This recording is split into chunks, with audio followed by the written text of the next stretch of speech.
Well, you know, there are heroes and there are heroes. And for most of us, our heroes are our own parents, if we're lucky enough to have admired our moms and dads.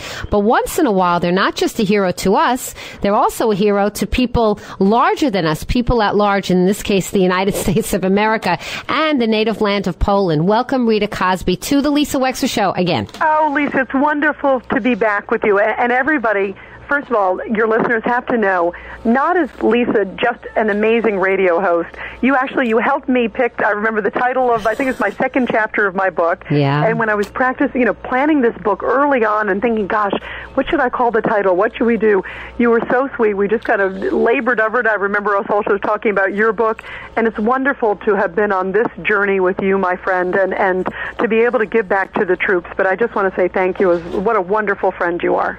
Are you kidding me, Rita? You're, you know what? Honestly and truly, you are a very special lady. And everybody that knows you, in the business, not in the business, when they hear Rita Cosby, their face lights up with this enormous smile, because I will tell you this privately, and I'll tell you this publicly, you are a giver.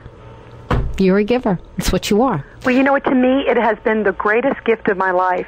And this story has been the most incredible story of my life. To learn, that my father, you talked about these heroes, and it's so funny when I heard the song, did I ever tell you you're my hero? I do think of, you get so sentimental because we're talking about my dad. And here I have interviewed all these world leaders and dictators and been in very crazy war zones in my life, as a journalist for Fox News and NBC and now doing stuff with Inside Edition.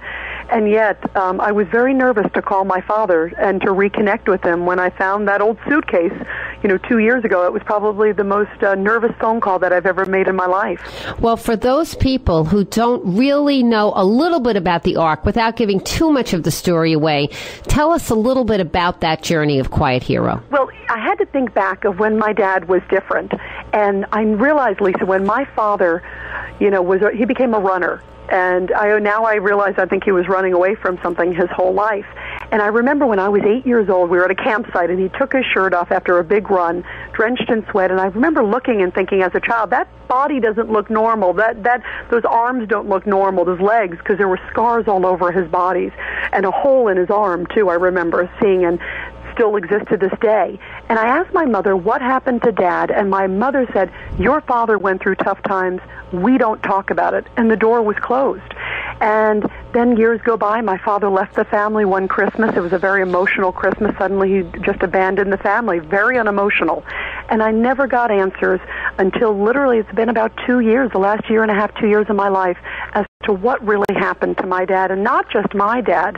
I picked the title Quiet Hero of the book, not just to, be a tribute to him, but everybody who has served on the front lines, in the past and also currently, because these people go through heck in a handbasket, go through some of the most difficult times, and then they come back to society. And they have post-traumatic stress. They have physical and emotional scars. And we as a society need to make sure we take care of them. And this book is a tribute to our incredible warriors and incredible family members. I know, Rita Cosby, I know that you have been going out on the road a lot. I'm curious because you're such an informed person yourself. There are two schools of thought psychologically about those kinds of wounds, whether they're childhood abuse or war. And I know there's been more recent research that shows, for example, there were a lot of Holocaust survivors who did the same thing your dad did, who didn't discuss it with their children, period, end. Some of them developed weird habits like hoarding and bunkers, but others went on to live unbelievably successful, productive, optimistic lives, particularly in the state of Israel and also here. And one school of thought is that it is healthy to repress those memories because that's the only way that we can go forward and deal.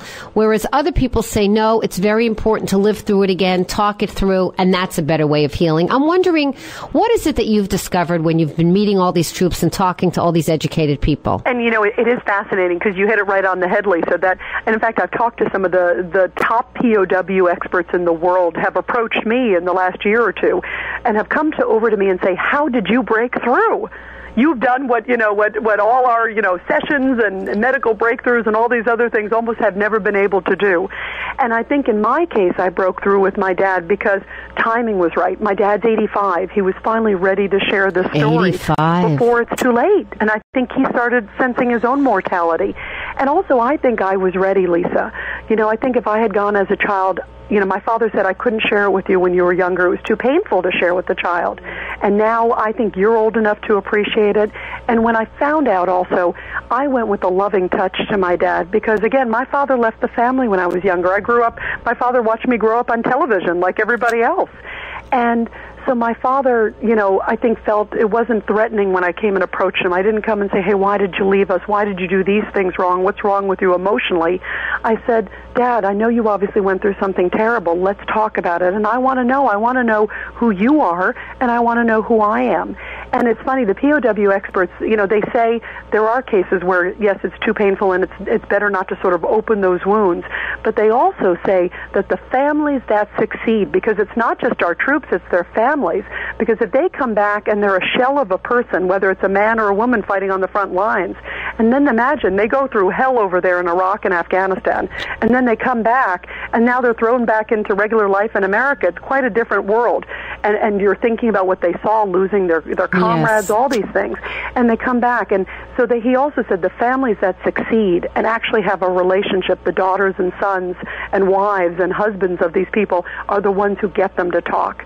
And he said so many of them often still don't do it, and the ones who do have the most amazing relationship. And that's how I feel. And I hope everybody gets the book. It's Quiet Hero, and you can get it on quiethero.org, quiethero.org, because it will help you and your family. The most amazing thing for me, Lisa, is, this last year, going around the country, helping our troops, and part of the proceeds from the book go to troops and their families. And also, I've had people come over who've said, I haven't talked to my father in 30 years, or I have this disconnected relationship with my mother or my sister, and this book has helped me heal, and this book has helped me reach out and reconnect with my loved one. I had one guy who sent an email that said, Lisa, I hadn't talked to my dad in 30 years, and I sent him your book and said, Dad, let's talk, and we're meeting for lunch tomorrow. You see, this is what I love, because, very often with people, it's interesting you said it, because I was about to ask you, very often with people who can't communicate directly, the best way to communicate indirectly is over something common. And a book is one of the best ways. And it opens up a conversation about that third thing, because it can take you a while to get to the thing between the two of you, right? So you can start to talk about someone else's story and bring it up at a dinner table conversation, and all of a sudden it gets back to your history and to who you're about and what were your memories and what is your past. Absolutely. And what's so funny? I've had so many people come over to me and say, your book has gotten my father to share this story for the first time, or my husband. And you hit it on the head before. It's not just necessarily war. I mean, when you think about those who have post-traumatic stress, there's an estimated 7 million people in America who have some form of post-traumatic stress. And from Iraq and Afghanistan alone, 500,000 troops, they believe. Is that right? We have cycled 500,000 young men and women through these wars in 10 years? And those are the ones with post-traumatic stress. That's not even all the guys those are the ones who they believe have a pretty significant case of post-traumatic stress. 500,000. Can we just bring them home? What do you think, Rita? Can we bring them home already? Oh, well, you know what, and I hope they do, and I also hope they come back and can reintegrate in life and realize that what they did the best they could, because however politics aside, we need to support our troops, and that's what this book is about. And that's why I hope all your listeners, they go to quiethero.org. It's quiethero.org, because this is my dad's way of saying thank you, because my father was a prisoner of war, as you know, and fought, was right outside the Warsaw Ghetto, helped those inside, those outside. And at the end of the day, it was incredibly courageous, brave, young teenage troops who were on the other side of a riverbed that said to my father, this ragtag POW, you are free. It's just, I'll tell you something, no matter how many times you recite a story of individual bravery, we all say to ourselves, would we, could we, in those shoes? Yes, exactly. And most of us come up wanting, because we don't know how we would have. And frankly, that's why stories of bravery like your dad's are so staggering, because they are very rare. I mean, They are. That kind of bravery. They are. And you know what's amazing, Lisa? My dad was so young, and that's why I think it's such a great lesson for today. I've had so many people buy the book for Father's Day. I love buying a book to it's a great Father's Day book. It's the perfect Father's Day gift. Perfect. And it's a way to say to him, I love you, I support you, and it's also a war story that's rarely told, because so many times we hear about the American troops. This is the other side. This is these ragtag POWs from throughout the world who were saved by America. And then my father said, I am coming to America because of these men, because I want to give back to this country. Which very often become the very best Americans we have. Absolutely. They have the heart and the soul, and that's what this book is about, who we are as a country, and also giving back, and I think representing the best of us. And again, proceeds go to wounded troops and their families. So it's a great way to give back to our brave troops. And you think about what the Navy SEALs just did and how heroic they've been. And this is a great way to say thank you to the American military, and also give a great gift to your dad or any other loved one that you think would love a wonderful, inspiring story, and also may help you reconnect as well. That's right. It's quiethero.org. You can find it at a local bookstore if there are any left. If not, you can go online and get it at quiethero.org, and you can support this wonderful cause. I will tell you behind the scenes that Rita Cosby is unflagging in her support of our troops.